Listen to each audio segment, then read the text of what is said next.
अब नेक्स्ट शासक बनेगा, उनका नाम रहेगा जहादर शाह।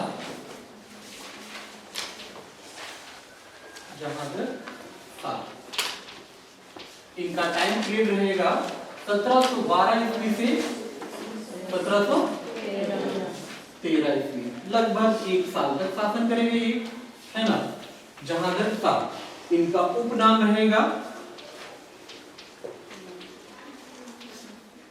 लंपट बुर्ग।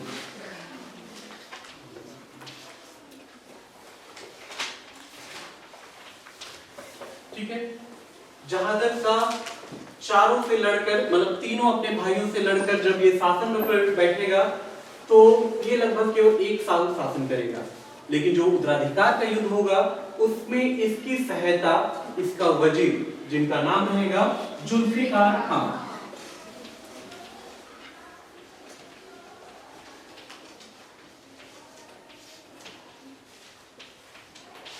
ये जुल्फिकार खान की सहायता से बादशाह का पद प्राप्त करेगा। ये इसका वजीर रहेगा, साथ ही ये ईरानी से रहेगा, तो ये ईरानी गुट का रहेगा। ईरानी गुट का रहेगा जो जहादर शाह को शासन में काम करने के लिए सहायता प्रदान करेगा। ठीक है, अब जहादर शाह भी जब सत्ता में आया तो ये भी तो बाकियों से अच्छा संबंध बनाए रखना चाहता होगा ना, कि सिखों के साथ, तो सिखों के साथ क्या क्या संबंध बनाएगा? सिखों के साथ ये एक नीति बनाएगा कि सर देशमुख, है ना, ये क्या करेगा जहादर शाह, सिखों को सर देशमुख का अधिकार तो देगा, लेकिन वसूलने का अधिकार कौन रखेगा? स्वयं रख लेगा, है ना। सिखों के साथ सर देशमुख का अधिकार देगा, सॉरी, चौथ वसूलने का अधिकार देगा।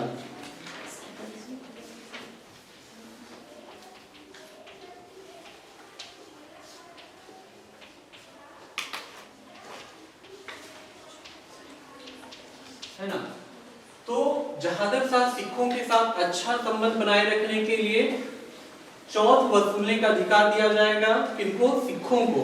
चौथ क्या है? भूमि का 1/4 हिस्सा किसको देना है टैक्स के रूप में? सिखों को, है ना, ये वसूलने का अधिकार दिया जाएगा। लेकिन सर देशमुख, मतलब बड़े भाई वाला जो टैक्स लेता था, वो वसूलने का अधिकार इनसे छीन लिया जाएगा। ठीक है, दूसरा क्या करेगा जहादर शाह? इजरा व्यवस्था को लाएगा। इजरा व्यवस्था, इजरा व्यवस्था क्या है? तो इजरा व्यवस्था है एक प्रकार से ठेकेदारी वाली व्यवस्था, मतलब ठेका किसी को दे देना ठेके में, ताकि वो कर वसूल करके बादशाह को प्रदान करे। तो ये इजरा व्यवस्था लाने का काम कौन करेगा? जहादर शाह। ठीक है, तो इस प्रकार जुल्फिकार जहादर शाह की शासन व्यवस्था में बहुत इनकी सहायता करेगा। तो सिखों के प्रति नीति रहेगा, और राजपूतों के साथ रहेगा। राजपूतों के साथ एक नीति बनाएगा कि जो जजिया कर, है ना, औरंगजेब के समय में चालू कर दिया गया था कि जजिया कर आप लोगों को देना है, उसको फिर से ये समाप्त करवा देगा जहादर शाह। राजपूतों के साथ संबंध बनाएगा। इस प्रकार ये शासन करेगा, हमेशा कोशिश करेगा कि अदर राजाओं के, मतलब अन्य राजाओं के साथ वो अच्छा संबंध बनाए रखे। इस प्रकार एक साल तक शासन करेगा। फिर इसकी मृत्यु हो जाएगी 1713 ईस्वी में। उसके बाद एक नया शासक उभर कर आएगा जिसका नाम रहेगा अरुण।